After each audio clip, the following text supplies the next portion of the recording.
Hello बच्चों। तो आज हम अपना चैप्टर का तीसरा पार्ट शुरू करते हैं। ठीक है, आज हम पढ़ेंगे इंस्पायरेशन और एक्सपायरेशन कैसे होती है। ठीक, इससे पहले बेटा हमने दोनों चैप्टर जो हमने दो पार्ट करे हैं, ठीक है, उसमें हमने पढ़ा हमारा रेस्पिरेटरी ट्रैक क्या है, हमारे रेस्पिरेटरी ऑर्गन्स क्या है। ठीक है, हमने लंग्स के बारे में पढ़ा डिटेल्ड में, हमने एल्वोलाई के बारे में पढ़ा, उसका स्ट्रक्चर देखा, हमने डिफ्यूजन मेम्ब्रेन के बारे में पढ़ा, वो कहाँ होती है, कैसे होती है, किन सेल से बन के वो बनी रहती है। ठीक है बेटा, आज हम शुरू करते हैं अपना तीसरा पार्ट। हम इसमें देखेंगे कि इंस्पायरेशन, हम जो सांस ले रहे हैं और सांस छोड़ रहे हैं, ठीक है, वो चीजें कैसे होती हैं हमारी। ठीक है बेटा, और हम फोर्सफुली ले रहे हैं सांस, हम फोर्सफुली छोड़ रहे हैं सांस, उसमें हमारे कौन सी मसल्स का यूज होता है, कैसे होता है, क्या होता है, कैसे वो वर्क करती है सारी एक साथ। ठीक है, किस चीज की वजह से हमारे जो एटमॉस्फेयर की एयर है वो हमारे लंग्स में जाती है, और जो लंग्स से हमारी CO2 रहती है वो बाहर निकलती है। ठीक, चलो अब हम देखो बेटा, सबसे पहले देखते हैं हम स्टेप ऑफ रेस्पिरेशन देखते हैं हम। ठीक है, कि अब ना हमने तो, क्योंकि देखो इसका क्या मतलब है यहाँ पे, कि हमने देखो अपना पूरा रेस्पिरेटरी ट्रैक पढ़ लिया। ठीक, हमारी हवा जो होती है वो हमारी एक्सटर्नल नॉस्ट्रिल से लेकर पूरा एल्वोलाई तक सब जान लिया, लंग्स के बारे में जान लिया, जहाँ पे हवा डिफ्यूज होगी एल्वोलाई के बारे में जान लिया। ठीक है, हर चीज। अब हम ये है क्या, जो हमारी ऑक्सीजन है वो आखिर में किस चीज का काम आएगी, वो रेस्पिरेशन के काम आएगी, एनर्जी फॉर्म करने के लिए। ठीक है, तो स्टेप ऑफ रेस्पिरेशन है, मैंने आपको शुरू में ही पहले पार्ट में बताया था ना कि breathing is the part of respiration. तो हमने अपने पूरी ब्रीथिंग का जो ट्रैक था वो तो देख लिया हमने, हमारा रेस्पिरेटरी ट्रैक। ठीक है, बट हम थोड़े स्टेप देखते हैं रेस्पिरेशन में क्या क्या आते हैं। ठीक, तो बेटा सबसे पहले है pulmonary ventilation.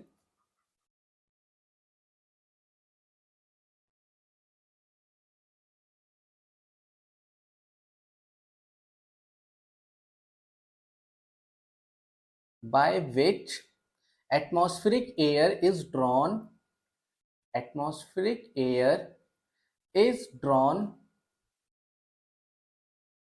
in and out। ठीक है बेटा, यहां पे ये पल्मोनरी वेंटिलेशन क्या हो गया हमारा, ब्रीथिंग। Okay, second point. अब दूसरा स्टेप क्या होता है रेस्पिरेशन का बेटा, diffusion of gases, diffusion of gases. Gases कौन सी हमारी, O2 एंड CO2। ठीक है, across alveolar membrane, alveolar membrane. ठीक है बेटा, अब हमारा अगला स्टेप क्या होगा, ट्रांसपोर्ट ऑफ गैसेस। ठीक है, अब हमारी डिफ्यूजन तो हो गया हमारा गैसेस का हमारे ब्लड में, हीमोग्लोबिन लेके जाएगा। ठीक है, अब ट्रांसपोर्ट ऑफ गैसेस, और ट्रांसपोर्ट कौन करवाएगा गैसेस को, हमारा blood. Transport of gases by blood. ठीक है, इसके बाद क्या होगा हमारा, बताओ, सोच के सोचो जरा। इसके बाद हमारा, जब हमारी ट्रांसपोर्ट ऑफ गैसेस हो जाएंगे ब्लड के बाद, उसके बाद क्या होगा, उसके बाद बेटा डिफ्यूजन होगा हमारा गैसेस का हमारे ब्लड और टिश्यूज के बीच में। ठीक है, देखो, diffusion of gases between blood and tissues. ये जो यहाँ पे डिफ्यूजन ऑफ गैसेस है, यहाँ पे दोनों गैसेस का डिफ्यूजन के बारे में है। दोनों गैसेस कौन सी हमारी, O2 जो टिश्यूज में जाएगी ब्लड से, और जो टिश्यूज से ब्लड में आएगी CO2। ठीक है बेटा, इसके बाद क्या होगा हमारा,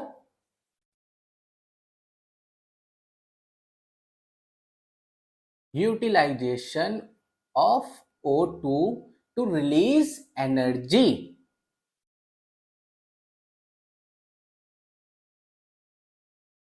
टू रिलीज एनर्जी। ठीक है बेटा, एंड रिलीज ऑफ CO2। ठीक, ये हमारे सारे बेटा, ये जितने हैं हाँ, ये हमारे हैं बेटा स्टेप ऑफ रेस्पिरेशन। ये देखो बेटा पढ़ाने जरूरी थे, क्यों? क्योंकि बेटा ये आपके एनसीईआरटी में दे रखा है स्टेप ऑफ रेस्पिरेशन, ठीक है सारे, तो ये आपको ऐसे पता होना चाहिए, ठीक। आज हम इसमें से हम अपने ये जो पहला स्टेप है हमारा पल्मोनरी वेंटिलेशन ब्रीथिंग वाला, इसके बारे में हम डिटेल्ड में पढ़ेंगे। ब्रीथिंग हमारा क्या है? इंस्पायरेशन एक्सपायरेशन, ठीक है। आज हम अपना पहला वो करेंगे इस वाले पार्ट में। अब नेक्स्ट पार्ट में हम डिफ्यूजन ऑफ गैसेस देखेंगे, डिफ्यूज कैसे हो रही गैसेस, ठीक है। हीमोग्लोबिन डिसोसिएशन कर्व देखेंगे हम उसमें सारा, ठीक। ट्रांसपोर्ट ऑफ गैसेस देखेंगे, फिर उसके बाद diffusion of gases between blood and tissues, utilization of O2 and release of energy. ये सब चीजें हमें इस चैप्टर में पढ़नी है, ठीक।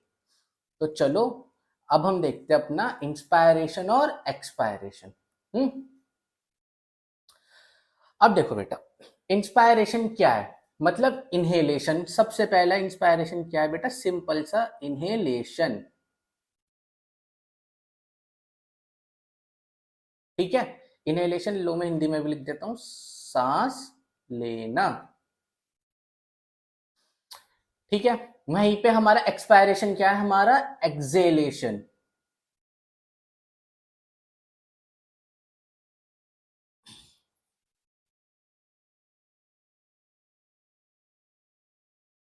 ठीक है। अब इंस्पायरेशन में हम क्या लिखेंगे? देखो अब ध्यान देना बातों में। देखो इंस्पायरेशन में हम लिखते हैं taking in the fresh atmospheric air,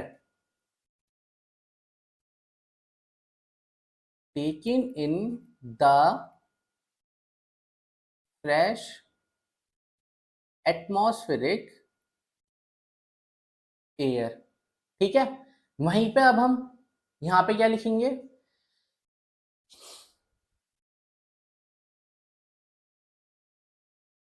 removal of CO2 rich air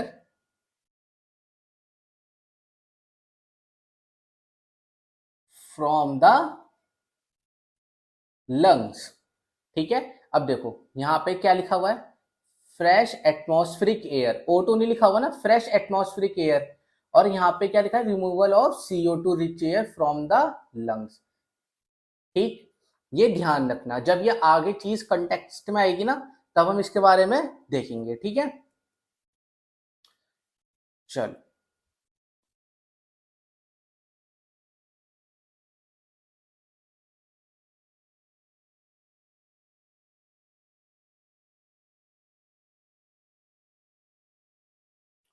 अब हाँ, पहले हम देखते हैं। देखो पहले मैं एक चीज बताता हूं कि जो हमारी वॉल्यूम होती है बेटा, हम्म हमारी जो वॉल्यूम होती है वो हमारी इनवर्सली प्रोपोर्शनल होती है प्रेशर के। हम्म ये होता है हमारा बेटा बॉयल्स लॉ, आपने केमिस्ट्री में पढ़ा होगा ये। Volume is inversely proportional to pressure. इसका मतलब क्या हुआ? अगर जहां पे वॉल्यूम हमारी इंक्रीज हो रही है, ठीक है, वहां पे हमारा प्रेशर होगा डिक्रीज, ठीक। इतनी बात बिल्कुल क्लियर है। जहां पे हमारी वॉल्यूम इंक्रीज होती है वहां पे हमारा प्रेशर होगा डिक्रीज। ये बात हमें कहां से पता चल रही है? हमारे बॉयल्स लॉ से, ठीक है। अब दूसरी बात, जहां पे बेटा हाई प्रेशर होगा, ठीक, वहां से हाई प्रेशर से हवा चलती है लो प्रेशर में, ठीक है बेटा। ये हमारा क्या है? हमारा बेटा जहां पे वॉल्यूम ज्यादा होगी वहां पे प्रेशर कम हो जाएगा, ठीक। हवा हमारी क्या चलती है? एयर मूवमेंट है ये, ठीक है। एयर मूवमेंट कैसी होती है हमारी? हाई प्रेशर से लो प्रेशर। और हमारी जहां पे वॉल्यूम ज्यादा होती है वहां पे हमारा प्रेशर डिक्रीज कर जाता है, ठीक। इतनी बात क्लियर है? ठीक है। अब देखो अब होता क्या है बेटा कि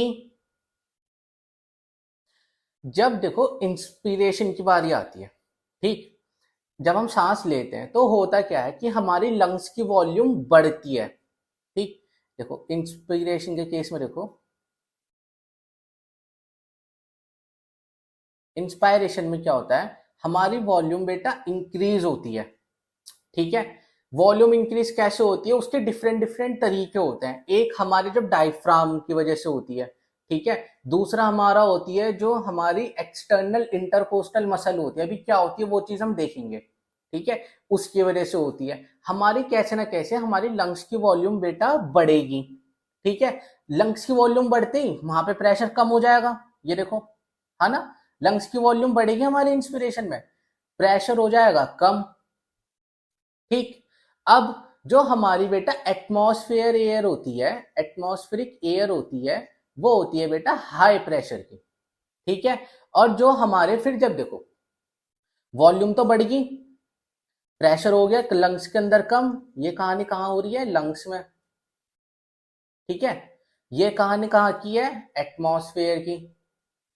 अब बेटा ये यहाँ की एयर तो हमारी कम है ना, यहाँ की एयर का प्रेशर तो हमारा कम है, और हमारी जो एटमॉस्फेयर की एयर है उसका प्रेशर ज्यादा है। तो मैंने क्या बताया अभी, हवा हमारी कैसे मूव करती है, मूवमेंट ऑफ एयर क्या होता है, हाई प्रेशर से लो प्रेशर होता है ना, हाई प्रेशर से लो प्रेशर, एटमॉस्फेयर से लंग्स में, ठीक है। आया समझ में, इंस्पायरेशन ऐसे होता है। ये जो हमारी बेटा वॉल्यूम होती है ना, इसके डिफरेंट वेज होते हैं, ठीक। ये हम अभी आगे डिटेल में पढ़ेंगे, यही पढ़ना में, ठीक। सिमिलरली हमारा एक्सपायरेशन में क्या होगा, एक्सपायरेशन में बेटा हमारा सिमिलर होगा, हमारा जो ये होगी वॉल्यूम लंग्स की, वो हमारी डिक्रीज आउट हो जाएगी। डिक्रीज आउट होते ही वहां का प्रेशर हाई हो जाएगा, कहाँ की बात, लंग्स की बात हो रही है ये, ठीक है। अब हमारे एटमॉस्फेयर में प्रेशर जो है एयर का, वो बेटा रिलेटिवली कम हो जाएगा हमारे लंग्स के प्रेशर से, ठीक है। ये जो एटमॉस्फेयर का प्रेशर है एयर का, ये बेटा कम हो जाएगा रिलेटिवली लो, ठीक है, to the pressure of atmosphere, ठीक है। एटमॉस्फेयर के प्रेशर से ये बेटा रिलेटिवली हमारा कम हो जाएगा। और अभी हमने ये देखो ये क्या पढ़ा हमने यहाँ पे, कि एयर कैसे मूव आउट करती है, हाई प्रेशर से लो प्रेशर, ठीक है। तो हमारा बेटा यहाँ पे कैसे मूव आउट करेगी एयर, एयर कैसे मूव आउट करती है, हाई प्रेशर से लो प्रेशर, हाई प्रेशर से लो प्रेशर, लंग्स से एटमॉस्फेयर में, ठीक है। एक्सपीरेशन ये होता है हमारा, और इसके भी जो हमारे होते हैं ये डिफरेंट वेज होते हैं, ठीक। इतनी बात क्लियर है, कैसे होता है हमारा इंस्पायरेशन और एक्सपायरेशन, किस चीज की वजह से होता है हमारा, ठीक है। वॉल्यूम बढ़ रही है, प्रेशर घट रहा है, हाई प्रेशर से लो प्रेशर एयर मूव करती है, खत्म कहानी, बस। जहां पे वॉल्यूम बढ़ेगी वहां पे प्रेशर घटेगा, हाई प्रेशर से low pressure area air flow करती है, जहां पे वॉल्यूम घटेगी वहां पे प्रेशर बढ़ेगा, हाई प्रेशर से लो प्रेशर एयर मूव करती है, ठीक। बस इतना सा कॉन्सेप्ट है, ठीक है जी। चलो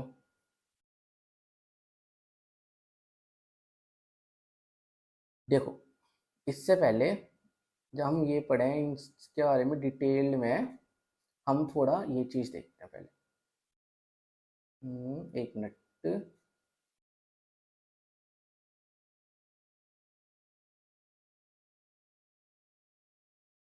हम्म, यहाँ देखते हैं, देखो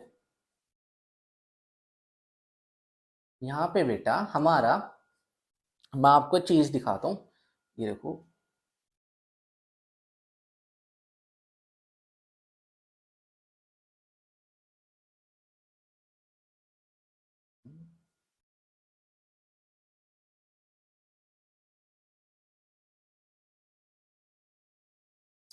ठीक है, लाइक दिस, लाइक दिस,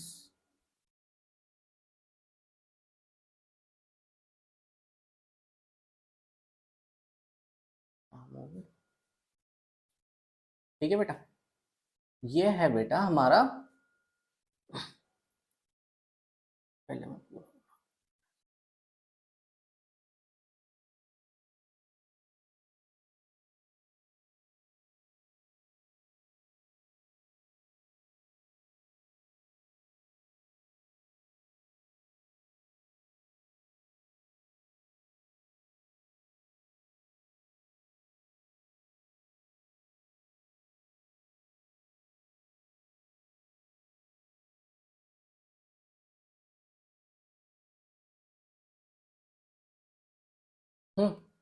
ये है बेटा हमारा पूरा रिब केज। क्या है ये हमारा पूरा रिब केज। ठीक है, अब देखो केज है ना, ये केज मतलब चारों तरफ से कवर होगा। ये होती है बेटा हमारी थोरैसिक वर्टिब्रे। मैंने शुरू में बताई थी ना, थोरैसिक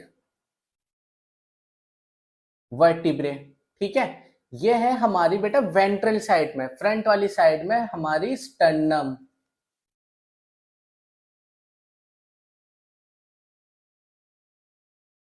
स्टर्नम होगी हमारी। ठीक है, ये जो ऊपर है हमारे, ये तो हमारी नॉर्मल रिब्स होगी। ये जो हमारी ऐसे ऐसे करके रिब्स फैली रहती है ना, ठीक है, ये हमारी पीछे की साइड हमारी क्या, थोरैसिक वर्टिब्रे। आगे वाली साइड क्या हमारी स्टर्नम। ये जो हमारी साइड में ये है रिब्स। ठीक, थोड़ा इमेजिन करो, ये है हमारी बेटा एक्सटर्नल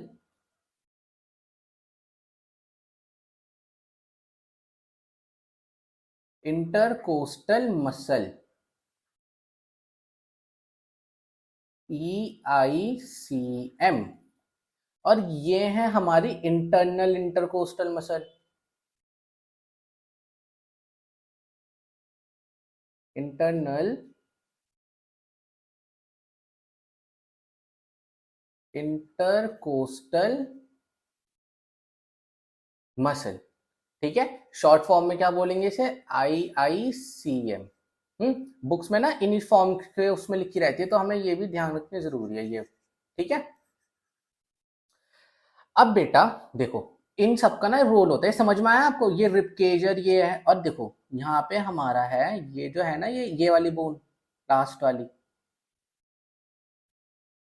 ठीक है,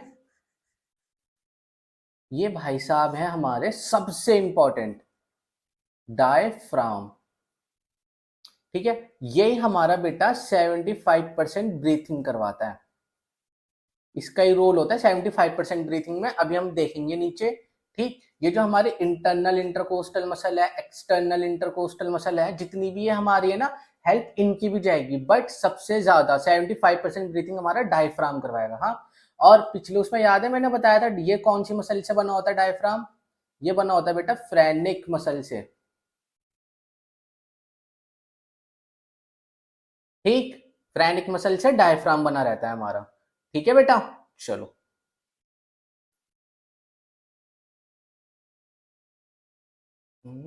अब हम चलते हैं नीचे।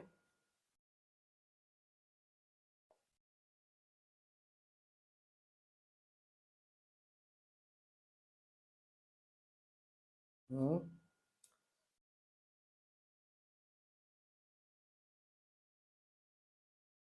हाँ जी, तो आ गए हम यहाँ पे। अब देखो बेटा, ये जो हमारा बेटा इंस्पिरेशन है, ठीक है, अब बेटा ये जो होगा, ये दो तरीके से होता है। हम जो अब सांस लेते हैं वो दो तरीके से लेते हैं, एक तो हम नॉर्मली ले रहे हैं, ठीक है, एक हम फोर्सफुली लेते हैं ना, वही चीज है। ये तो इधर नॉर्मल वाले के फंक्शन से, इधर फोर्सफुली वाले के फंक्शन से सांस लेने में। सबसे पहले बेटा जब हम नॉर्मली सांस लेते हैं, उस टाइम हमारी फ्रेनिक मसल, फ्रेनिक मसल किसकी होती है, हमारी डायफ्राम की। ठीक है, जो डायफ्राम की फ्रेनिक मसल है, सबसे पहले तो उसका रोल देखते हैं हम, उसका रोल क्या होता है। ठीक, देखो बेटा ये हमारा ना ऐसे डायफ्राम होता है।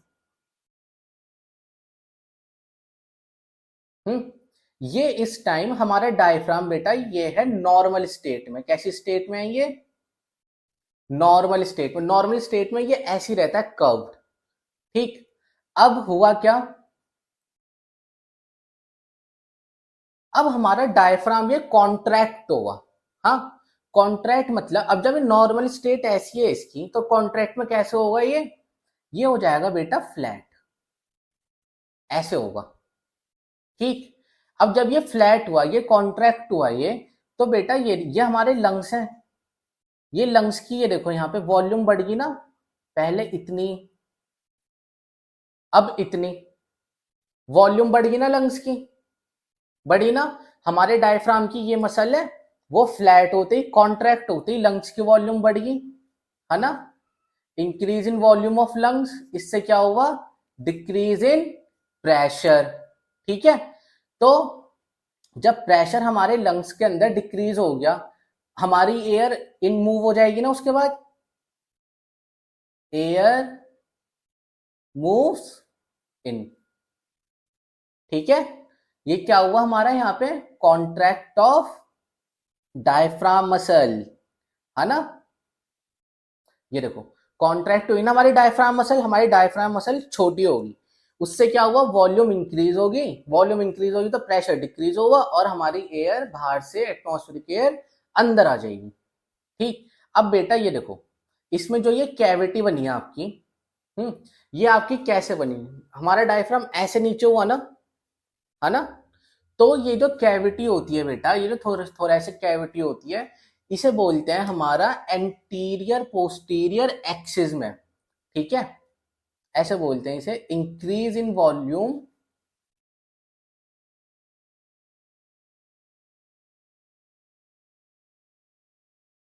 इन एंटीरियर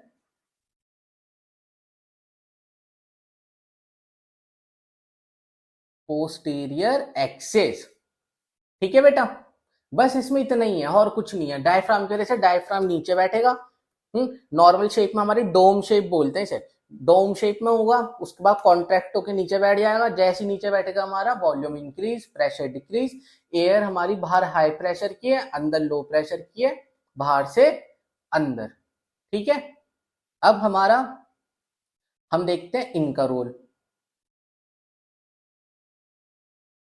हमारी external intercostal muscle, external intercostal muscle, इसका रोल देखते हैं हम। ठीक है बेटा, अब इसमें क्या होगा बेटा, ये जो मसल है हमारी एक्सटर्नल इंटरकोस्टल मसल, ठीक है, ये हमारे पूरे रिब को क्या करेगी, ये हमारे पूरे रिब को एलिवेट कर देगी, ऊपर की तरफ उठा देगी। एलिवेट किस तरफ करेगी, हमारी अपवर्ड्स एंड आउटवर्ड्स। हमारा रिब केज है ना, हिल रहा है ना पूरा रिब केज, तो इस मसल्स की हेल्प से हम क्या करेंगे, अपने रिब केज को अपवर्ड एंड आउटवर्ड्स, है ना। आप ना किसी पॉलिथीन को पकड़ना है ऐसे, ठीक है, उसे ना ऐसे दबाना नीचे की तरफ, तो बेटा उसमें देखना कि वो चीज ना, पॉलिथीन आपकी कहाँ को, उसकी कैविटी इंक्रीज होगी, जो उसके अंदर का स्पेस हुआ, पॉलिथीन आप ऐसे दबाओगे तो एक तो ऐसे आगे की तरफ को हो जाएगी थोड़ी सी, है ना, और उसकी वजह से क्या हुआ, अपवर्ड्स और आउटवर्ड्स की वजह से उसकी कैविटी बढ़ जाएगी ना। ऐसे दबाओगे पॉलिथीन को, अपवर्ड्स करोगे, है ना, और आउटवर्ड करोगे, तो वो ऐसी तो होगी बेटा, उसके अंदर की कैविटी वैसी तो बनेगी, उससे क्या होगा हमारा, इंक्रीज इन वॉल्यूम। ठीक है, elevates the rib cage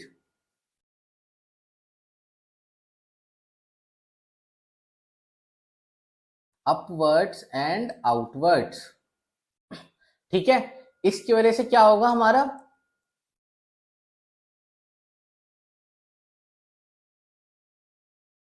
ये जो हमारी कैविटी है, जो यहाँ पे एंटीरियर पोस्टीरियर बनी, इसमें कैसी बनेगी, हमारी आगे और पीछे की तरफ हो रही है ना, कैविटी बन गई है, तो आगे और पीछे वाली साइड को क्या कहते हैं, वेंट्रल और डॉर्सल। ठीक है, तो इसमें क्या होगा हमारा, increase in volume in dorso ventral axis. ठीक है बेटा, उससे क्या होगा हमारा, इंक्रीज वॉल्यूम हो जाएगी, प्रेशर वहां का डिक्रीज हो जाएगा, और एयर हमारी, एयर मूव्स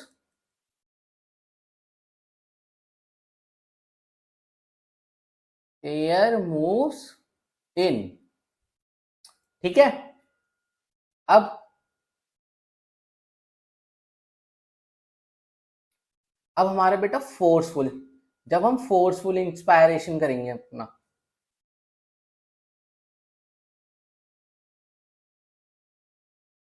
ठीक है, फोर्सफुल में क्या होगा बेटा हमारा, फोर्सफुल में ना हमारी तीन बोन्स आती हैं, वो कौन सी होती है हमारी, सबसे पहले होती है स्टर्नोकिलॉइड, ठीक है, दूसरी होती है हमारी स्कैलिन, और बेटा तीसरी होती है हमारी पेक्टोरैलिस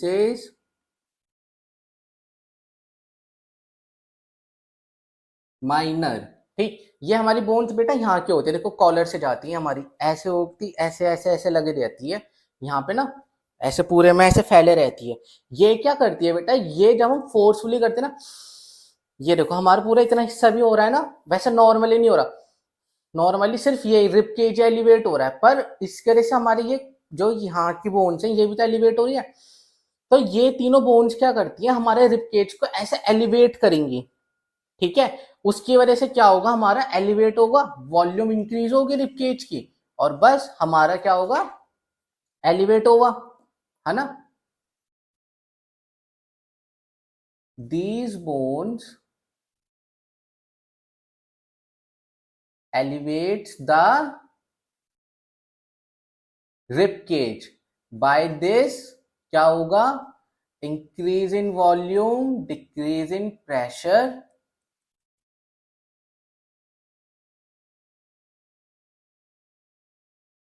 और एयर मूव्स इन। ठीक, आए सब चीज समझ में, कहां से क्या हुआ कैसे हुआ, कहां से क्या हुआ कैसे हुआ, आया सब समझ में। ठीक है, देख लो सारा एक बार फिर से, ज्यादा ये देख लो।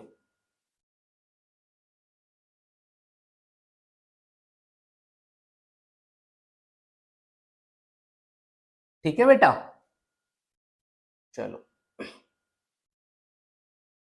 अब हम देखते हैं बेटा हमारा जो होता है एक्सपायरेशन। ठीक है, अब देखो एक्सपायरेशन क्या होता है, नॉर्मली तो एक्सपायरेशन जो हम होता है हमारा, ठीक है, उसमें क्या होगा, जैसे हमारे जितने भी जो इवेंट्स हमारे बेटा नॉर्मल इंस्पायरेशन में हो रहे थे ना, जो हमारी डायफ्राम ऐसे कॉन्ट्रैक्ट हो रही थी, ठीक है, और हमारी जो एक्सटर्नल इंटरकोस्टल मसल थी वो हमारे रिब केज को एलिवेट कर रहा था, अपलिफ्ट कर रहा था, ठीक है, वो सारी क्या होगी, वो सारी अपनी रिलैक्स पोजिशन में आ जाएंगी। तो उसमें क्या होगा, हमारा ये चीज होती है बेटा नॉर्मल होती है हमारी पैसिव। ठीक है, इसमें क्या होगा हमारा, नो कॉन्ट्रैक्शन। ठीक, होगा क्या, all the muscles, all the muscles of inhalation relaxes। ठीक है, सारी की सारी मसल्स अपनी पोजीशन में वापस आ जाएंगी। ये चीज होती है हमारी पैसिव, सारी की सारी मसल्स अपनी पोजीशन में वापस आ जाएंगी। उस वजह से क्या होगी, हमारी जो वॉल्यूम होगी वो फिर से डिक्रीज आउट हो जाएगी, प्रेशर इंक्रीज आउट हो जाएगा, और हमारी एयर मूव्स आउट। ठीक, ये चीज मैं यहाँ पे एक बार मार्क कर देता हूं कि हमारा जो एयर होती है वो जाती है हाई प्रेशर से लो प्रेशर। ठीक, तो एयर मूव्स आउट। अब बेटा ये जो हमारा है,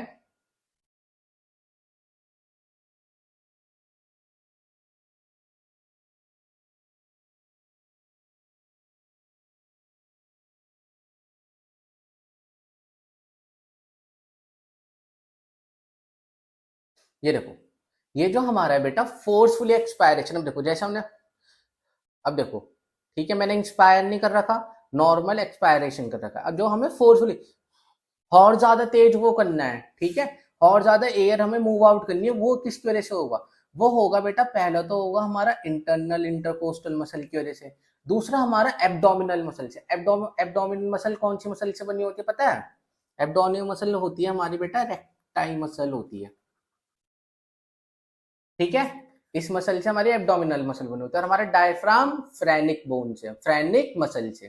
ठीक, पहले तो हम इसका काम देखेंगे। देखो जैसे बेटा हमारा एक्सटर्नल इंटरकोस्टल मसल का काम था ना, उनने हमारे क्या करा था, हमारे जो रिब केज है, जो हमारी थोरेसिक कैविटी है ये, उसे उनने क्या करा था, उसे उनने अपवर्ड्स और आउटवर्ड कर दिया था, अपलिफ्ट करके। ठीक, ये क्या करेगी आपका डाउनवर्ड्स और इनवर्ड्स, क्योंकि अपोजिट काम हो रहा है ना, तभी तो चीज अपोजिट होगी। हम सांस ले रहे हैं, सांस लेने से अपोजिट क्या है, सांस छोड़ना, तो वैसे भी तो मसल्स का काम होगा सेम, बस एक का मैं ध्यान में रखना है कि बस एक का क्या है, उसके अपोजिट में उसका अपोजिट काम होना है। वो मसल कैसे कर रही है, अपवर्ड्स और आउटवर्ड्स। ये वाली मसल्स कैसे करेगी हमारी, इनवर्ड्स और डाउनवर्ड्स। ठीक है, move ribcage inwards and downwards. ठीक है, बाय दिस, इससे क्या होगा बेटा, इससे हमारी वॉल्यूम डिक्रीज हो जाएगी, प्रेशर इंक्रीज हो जाएगा। ठीक है, एयर मूव कैसे करती है हमारी, हाई प्रेशर से लो प्रेशर। तो इससे क्या होगी हमारी, एयर मूव्स आउट, एयर बाहर चलेगी हमारी नॉर्मली। ठीक है, नॉर्मल चीज है ये। जैसे हमारी एक बोन का फंक्शन था, एक मसल हमारी जैसे फंक्शन कर रही थी, इनने क्या करा, उसका उल्टा एक्ट करा, तो उसका उल्टा ही काम होगा सारा। उसमें क्या हो रहा था, हवा अंदर आ रही थी, इसमें हवा बाहर चलेगी जब उल्टा एक्ट करेंगे तो। ठीक, इसमें फिर हमें क्या है आसानी, इसमें ये आसानी है बेटा कि हमें सिर्फ एक का ही फंक्शन हम याद रख सकते हैं। या तो हम इंस्पायरेशन के फंक्शन याद रख सकते हैं या एक्सपायरेशन के, उसका उल्टा काम होना है बस दोनों में। ठीक, बस हमें पॉइंट पॉइंट याद रखने, ऊपर सब हेडिंग कि किसमें कैसे, किसमें नॉर्मली में बोन्स आनी है। हमारे इंस्पायरेशन में नॉर्मली में बोन्स आ रही है ना, फोर्सफुली में हमारी वो तीन जो बोन्स है ना वो वाली, वो ना इतनी, उनका नाम याद रखना इतना इंपॉर्टेंट नहीं है। बस होता क्या है कि हमारी जो कॉलर बोन्स होती है, मैंने आपको डिटेल के लिए बता दिया थोड़ा, उसका जो बोन्स का नाम है ना वो इतना याद रखना इंपॉर्टेंट नहीं है।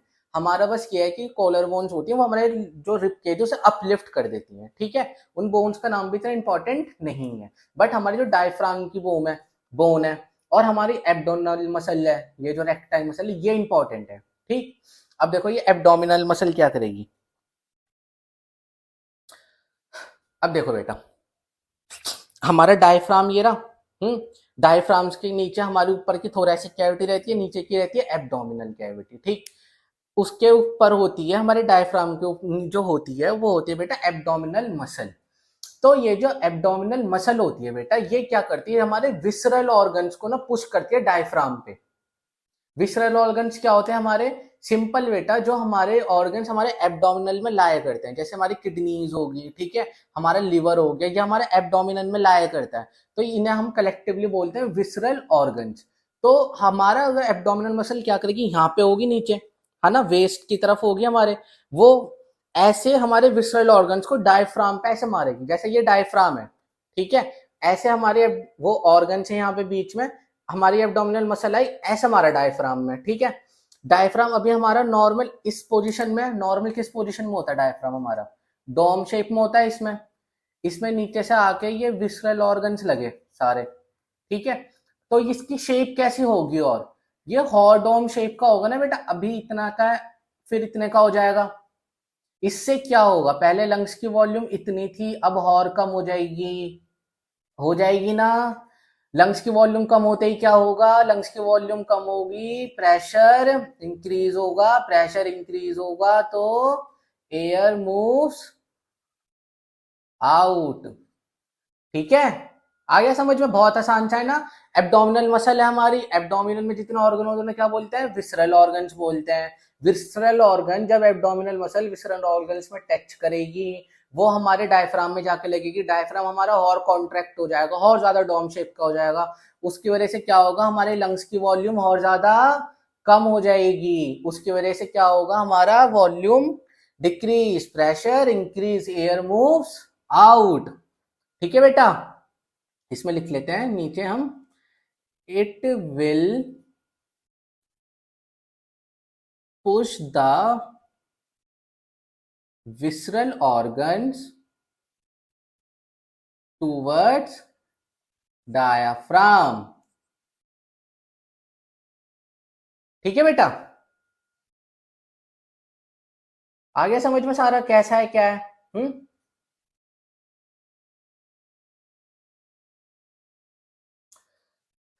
चलो जी, अब हमारी आखिरी चीज, आज की लेक्चर की आखिरी चीज, ये क्या है हमारा, ये है बेटा हमारा स्पायरोमीटर। स्पायरोमीटर हमारा क्या होता है, किस चीज का काम आता है हमारा स्पायरोमीटर, देखते हैं हम।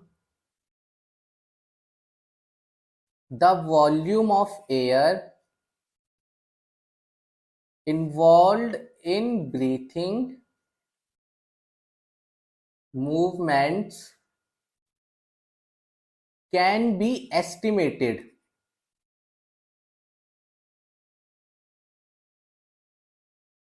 by using spirometer. ठीक है, वॉल्यूम ऑफ एयर, एयर की बेटा जितनी वॉल्यूम हम इनहेल कर रहे हैं, छोड़ रहे हैं, ठीक है, हमारी जितनी भी वो वॉल्यूम्स हैं उनके बारे में। ठीक, ये स्पायरोमीटर हमारा आगे समझ में आएगा, जो हमारा नेक्स्ट पार्ट होगा, जो हमारा नेक्स्ट लेक्चर होगा बेटा, वो होगा इसके बाद आपका पल्मोनरी वॉल्यूम्स एंड कैपेसिटीज। ठीक है, पल्मोनरी वॉल्यूम्स एंड कैपेसिटीज के बारे में। ठीक है, हमारा जो नेक्स्ट लेक्चर होगा इसके बारे में। वो देखो ये ऐसा दिखता है कुछ, ये अंकल लेके है ना, ये क्या करते हैं, ये है ना ये अंकल, ऐसा होता है ना, जैसे वो कहते हैं ड्रिंक एंड ड्राइव में, है ना, पर वो स्पायरोमीटर नहीं होता है, वो या होता है। अच्छा चलो बताना, ठीक है, जो ड्रिंक एंड ड्राइव में होता है स्पायरोमीटर होता है या नहीं होता है।